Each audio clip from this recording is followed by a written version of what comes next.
ইমাম বুখারী রাহমাতুল্লাহি আলাইহি আদাবুল মুফরাদের মধ্যে হাদিসটা উল্লেখ করেছেন।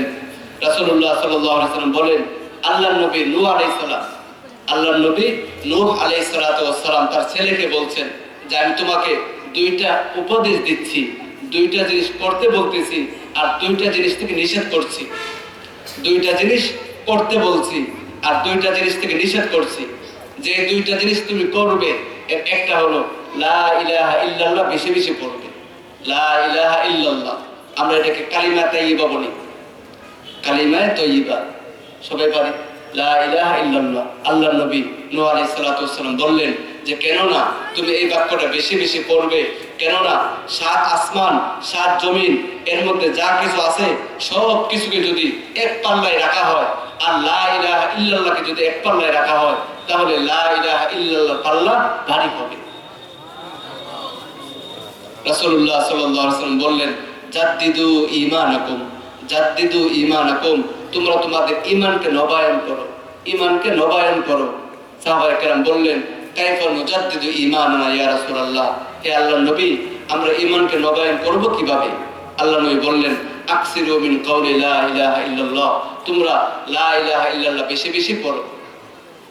বিশেষ করে আমার সামনে যারা মুরব্বীরা আছেন, সাদা দাড়িওয়ালা বাবাজি যারা আছেন, আমি আপনাদেরকে অনুরোধ করব যে দৈনিক কমপক্ষে লা ইলাহা ইল্লাল্লাহ দৈনিক কমপক্ষে 100 বার পড়বেন।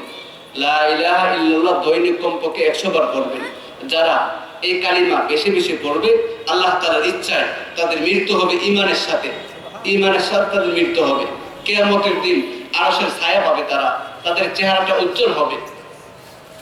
আমরা সবাই পড়ার চেষ্টা করব, বিশেষ করে বললাম মুরব্বী যারা সাধারণত একটু বেশি অবসর থাকেন, জিকির আজকারের একটা সুন্দর সময় তাদের।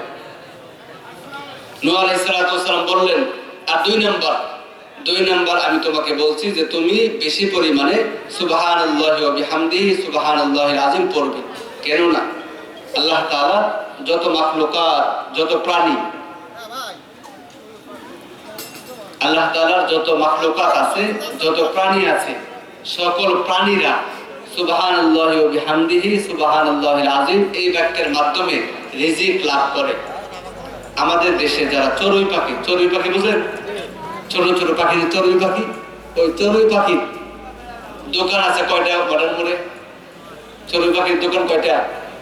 একটাও নাই। তারা কৃষিকাজ করে, কৃষিকাজ, পানের বরুজ, তারা কাজ করবো কি করে? তো অন্যান্য পশু পাখি যারা, তারা আমাদের মতো ক্ষেত খামার করে না, তারা আমাদের মতো ব্যবসা বাণিজ্য করে না, তারা খায় কিভাবে? আল্লাহ তাআলা তার তাসবিহের বরকতে তাদেরকে রিজিক দান করেন। নূহ আলাইহিস সালাতু ওয়াস সালাম বললেন যে তুমি যদি সুবহানাল্লাহি ওয়া বিহামদিহি সুবহানাল্লাহিল আযীম বেশি বেশি পাঠ করো, আল্লাহ তাআলা এর বরকতে তোমার রিজিক বাড়ায় দিবেন, অভাব অনটন দূর করে দিবেন।